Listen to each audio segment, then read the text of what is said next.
Dr. Martens shown a clean pair of heels to investors today. Oh, jeez.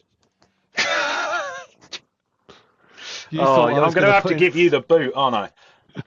you thought I was going to do a pun on Fever Tree, and I've disappointed you, I didn't I? did. I was just thinking I got away with it, to be completely honest, and Yeah, then bang, there we go. yeah.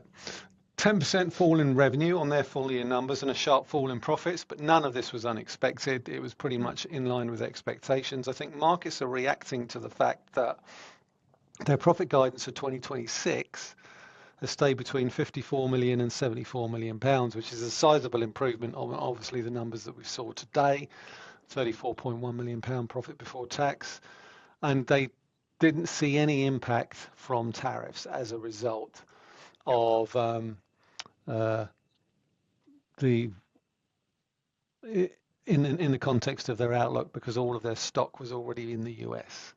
Yeah, and as a result of that, actually, they are holding off on price increases, Yeah, which I thought was interesting because obviously, as you say, they've this is basically the effect of tariff front running in action. yeah. They've brought their stock into the country before the tariffs go into effect, which means that it's there, it's sat in a warehouse, and it can be sold for effectively the pre-tariff price, which compared to some other retailers which may not have done that or may not have done that to the same degree, that could perhaps give them some degree of a competitive advantage. And this is why we saw all of that surge in imports in the first quarter because people are trying to get ahead of that as much as they possibly can.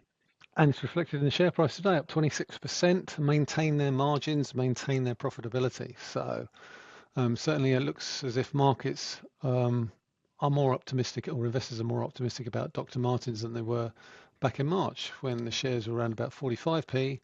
They Mm. are now up at 75p.